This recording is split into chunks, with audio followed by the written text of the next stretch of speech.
I think that this is a good point to open up the chapter on Tantra, Right. because in many ways I feel like it's the nucleus of Sanatan Dharma. At least that's how I look at it. Okay. Um, but the word Tantra has unfortunately gotten a negative connotation in the public eye globally. How do you explain Tantra to someone who's never heard the word? Tantra is a method of worship. Okay, fundamentally, like there is a the Vedic methodology of worship. Tantra is also a way of approaching deities and worshipping. That's the simplest explanation of Tantra. In Lord Shiva mentions in the Tantras that in the Kali Yuga, the main Kali Yuga is the era that the Yuga that we are in, cycles of time, where because of the huge amounts of general level of corruption, both physical corruption as well as moral corruption, and um, not just moral, there is sound pollution, all these are corruptions. Okay, the quality of life degrades as the yugas pass by, and in this era, the easiest way and the most suitable way for human beings to connect to the deities, and the fastest way also, by the way, not just the easiest, fastest way to connect to deities, same deities, is following the methodology of upasana given by the tantras and the agamas. Okay, so he says very clearly the Vedic methods will recite backwards, and it is the tantras that will come in the forefront and will become very popular. Now, The agamas and the agamas are tantras. texts, Okay, okay, okay. related, closely related to tantras. Okay, so it comes like a transmission. It's Shiva who gives this. It comes to the rishis. From the rishis it passes down to great masters. They codify this into texts, and then we have various sampradayas of tantra. Now we are, to give you an example, in the traditional reckoning of time, we are in 5,000 years of Kali Yuga, and Kali Yuga extends up to a huge amount of time. This is not even 5% of the total span of time. This is the traditional reckoning. There are many people these days who claim that Kali Yuga is over and all that. I'm not getting into that. Traditional Hinduism considers this is just the tip of the Kali Yuga. So there is much more level of corruption and degradation of the human race and society in general that is yet to come in going ahead. Okay. In this, today in India, the most popular of all religious festivals, Hindu festivals, is the Navratris, if you look at it that way. Okay, it's one of the biggest festivals. It is followed across India. Yeah, the method of following may be different. In North India, you follow it for 9 days. In Bengal side, we do the Durga Puja for 4 days, things like that. But Navratri is a very, very key ritual that is followed, or perhaps the most popular ritual right now. And the whole germination, the basis of Navratras are somewhere from Devi Upasana in the Tantras, whether it is the Tantric Puranas or the Tantra actual Tantric texts. By Tantric Purana, I mean the Kalika Purana and all that, texts like that. So that is where, so in a way, the prediction that Lord Shiva gives, he's not saying, he's not arguing, he's making a statement, a prediction that in the Kali Yuga, it is the Tantras that will be the primary method of Upasana. It has already started happening. When the method, so people do Devi Upasana during Navratras, but is it coming from the Vedas? No. The germination of the Upasana of Devi, in whatever manner they're doing, is coming from the Tantras. So Tantra is already becoming mainstream without people realizing it. And it's just a matter of time when Tantra, and I firmly believe that in the coming decades, in its truest form, will become like a de facto religion, a de facto dharmic path in Hinduism among masses. It is a time. It is a thing that's time has come, and there are forces which are aligned strongly in this manner, and it is going to happen. It's not dependent on A or B individual, but it is like the thing that is time has come. You're saying most Hindus are going to adopt tantric practices. Method, some of the other tantric method of upasana of deities. What is a very basic tantric upasana that is being followed already? Navratri, for example. When you're doing the mantras, say you're doing the Navarna mantra, which is one of the mantras of Devi, most popular mantra of Ma Durga, which is like widely practiced across uh, India, though there are restrictions in terms of there is a guru and all that needed, but even without that, also I've seen innumerable people chanting the Navarna mantra across. So its popularity has skyrocketed. It is a mantra that comes from the tantras. It's a tantric mantra. Vija mantras. Okay. Vija mantra is a seed mantra.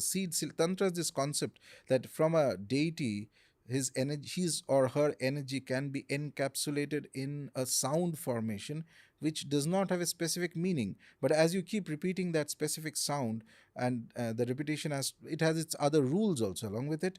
When those rules are followed, it's sufficiently chanted, which could be in lakhs and lakhs, by the way, following certain rules, it starts manifesting just like a seed develops into a tree. So it starts manifesting the energy of the deity inside that individual. That is a Vija mantra. This very concept comes from the tantras. Okay. An average Hindu who's staying in South Mumbai or South Delhi, um, they say they're waking up to Hinduism again. But the word Tantra as well as the phrase Tantric practices seem a little too far away for them from their heart. Right? Hmm. Are they doing any practices right now by going for puja, by doing the puja? Is that Tantric in any way? It could be. It could be. At least it is Puranic. Puranic means the five tattvas that we are giving. It comes from the various Puranas and all that. But there is an overlap with the Tantras. Overlap automatically happens when you are using the mantras. For example, there are, along with when you are offering the five tattvas, there are basic mantras with which you offer. Those mantras have Vijas. Vijas are all tantric. In fact, Ganpati tantras are innumerable. There is a Vija, there is a Shadakshari, 6 Akshara mantra of Ganpati. The texts say that you have to imagine Ganpati like a wild elephant in mast. Okay, mast means when when an elephant is in sexually excited state. Okay, that kind of. And there are other iconographic descriptions of the image and things like that, etc. With a certain sankalpa. Sankalpa is before you start, you make a promise to the deity. I'm going to do this amount of japa. 6 lakh japa of that mantra within a certain phase of period of time. If it is done, along with that, there are fire rituals. It will bring about a tremendous experience of Ganpati. Okay. So there's one version of praying as a Hindu where you sit in front of your temple, pray, you do a puja, you chadao prasad, you chadao flowers. This is what we've inherited from our parents and our grandparents. Yeah. And now someone's watching this Rajarshi Nandy podcast and thinking to themselves, hey, I kind of want to take up tantric practices because they're perhaps a sharper, faster way of going about spiritual growth in the path that we know as Sanatan Dharma. Right. Any of the deities in their house, in their mandir, say they have a Ganpati Murti, they have a Hanumanji, they have a Krishna Bhagwan. Each of these, just like any other Hindu deity, has a form of tantric practice associated with it. But in order to take it up, you need to be guided by a guru. Right. How do you find a guru? How do you find a guru is the toughest question. There are no easy answers to it. So, until you find a guru, what do you do? Yeah. That is the most important question. So, until you find a guru, you still do practices which are allowed to be done without a guru. So, dharma has been based like that. There are things that you can do. For example, just taking the name of Ganapati or the 108 names of Ashtottara Nama, we call it 108 names of a deity. So, Ashtottara Nama of Ganpati can be chanted by anybody. Every deity has an Ashtottara. Every deity. They have a Shastranama also, 1000 names. Okay. Okay. And some deities will have multiple versions of the Shastranama. So you have to just sit in one place. Sit in one place, light a diya, sit calmly, clean clothes, take a bath if possible. Okay. Light a diya, one agarbatti, one incense or something that is fragrant. Chant those names. Say you do it for Ganpati, you do it say 5 times or 7 times and continue this for a few months. Don't break the pattern. Every day. Every day. It's going to create an energy, tremendous energy around you. Okay. This is what you can do without having a guru in your life. Yes, definitely.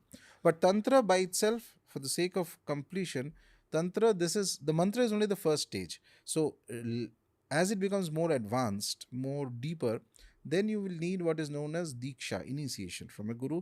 And then Tantra bifurcates into multiple variations of Tantra. And this is where, since you did mention that in the West it is looked at as one thing and in India people have a negative connotation, why that comes in, and it's important to understand the context of it. So Tantra has, broadly speaking, 2 bifurcations. One is the Vamachara and the Dakshinachara. Dakshina means right, okay? The right hand path and the left hand path. Vamachara and Dakshinachara.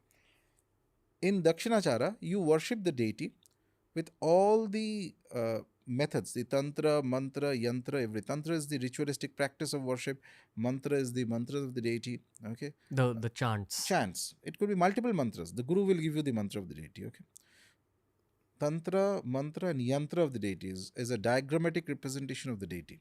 Okay, and of course the method in which you worship, which your guru will tell you, whoever is doing the upasana. But you use only sattvic ingredients in the upasana, which means that you use vegetarian ingredients and all that we consider as sattvic. Okay, mostly vegetarian, but also coconut water, fruit juices, this, that, etc. as offerings to the deity. Vamachara, the left hand path, is considered as per the tantras another path of upasana, and in the chronology of practice.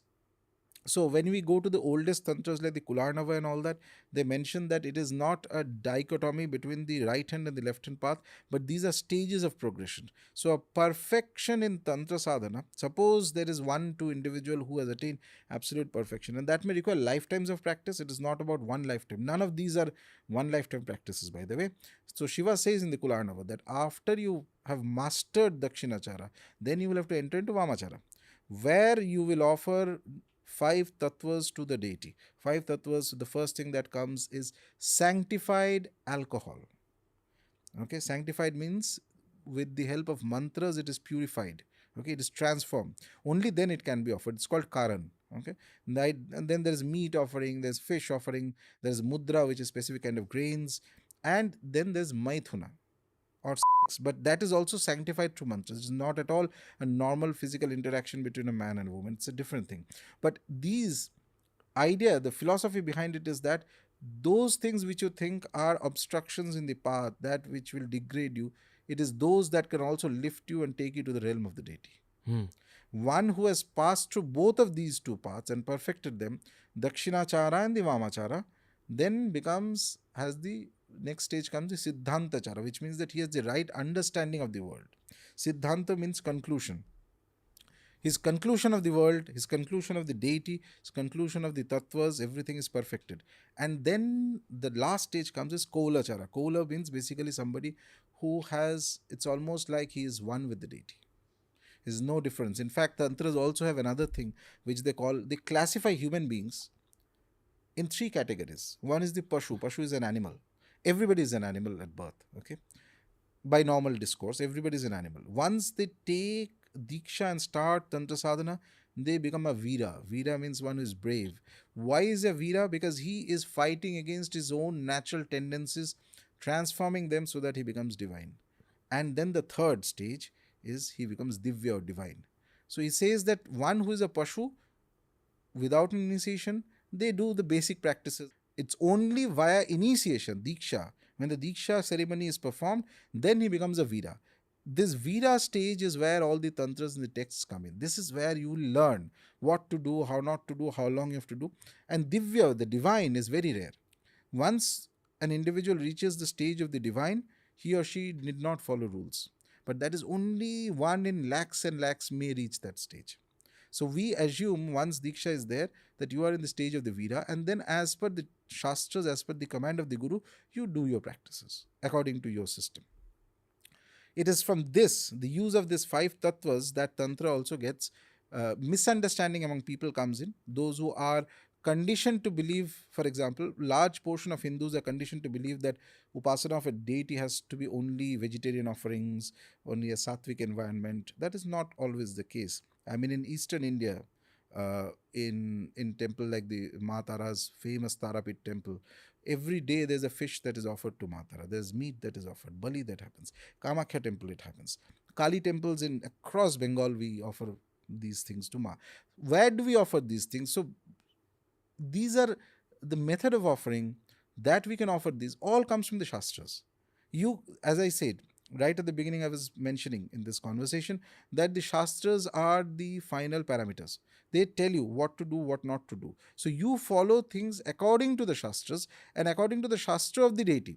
So when you are worshipping Tantrokta Upasana, it's the tantric method of worship of Tara, for example, Ugra Tara is being done, and you are offering meat, fish, etc. It is as per the texts. The texts have recommended this. There's no question about it. There's no, there's no question of why and what not and no. You can say that, okay, I don't want to do that. Fine. You take another method of worship. You worship some other deity, maybe. You worship Krishna.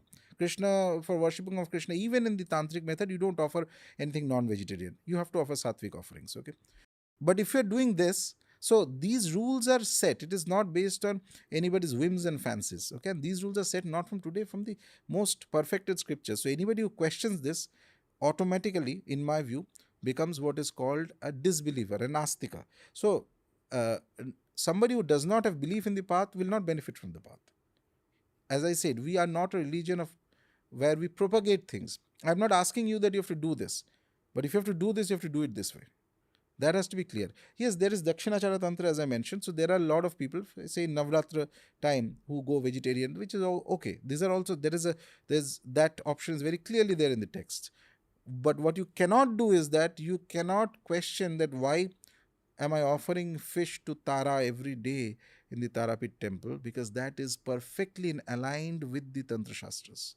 Your lack of knowledge cannot be the parameter for deciding how to worship the deity. Perhaps if you yourself are passionate about being vegetarian, then choose not to go about Correct. Tara Upasana. Or choose the method by which you can do a sattvic upasana. So both methods are there. My point is that you should not question why it is being done, because it is as per the shastras. Just like when you offer something sattvic to the deity like in Navratras, when Durga Upasana is done in many homes and people go completely sattvic, especially in North India, which is fine. But what you cannot do is you cannot question why during Durga Puja Bali is happening, because that is from the Shastras. In fact, 7th century, 8th century commentator, one of the greatest commentators from Eastern India, Raghunandan Bhatta, he mentions that Durga Upasana requires Bali. And what day it has to be given, what kind of Bali, all details are there. What mantras, in fact, there is a mantra that is chanted in the ear of the animal before the bali is to be given. This is a mantra that is chanted on the kharga of the Devi. The invocation of Devi is to be done. So she is known as Bali Priya. Bali Priya means, very simply, what it has taken for centuries in the areas where Vamachara is practiced is that she likes Bali. Given that 60% of Hindus are anyway non-vegetarians, which is a very neutral, analysis report that came out. So to say that there should not be Bali is peak hypocrisy. I mean, it is actually offering and sanctifying the food that you are doing, that you are consuming. Earlier times in Bengal side, we used to have, for example, shops when which sold non-vegetarian food. So when meat was sold, it was mostly mutton and goat meat, not chicken. Chicken is normally not offered. Mutton. These are all specified in text. So they used to have an installation or a vigraha or photo of Mahakali, and the first uh, animal used to be a bali to the Devi. So that it sanctifies into a prasad, like that.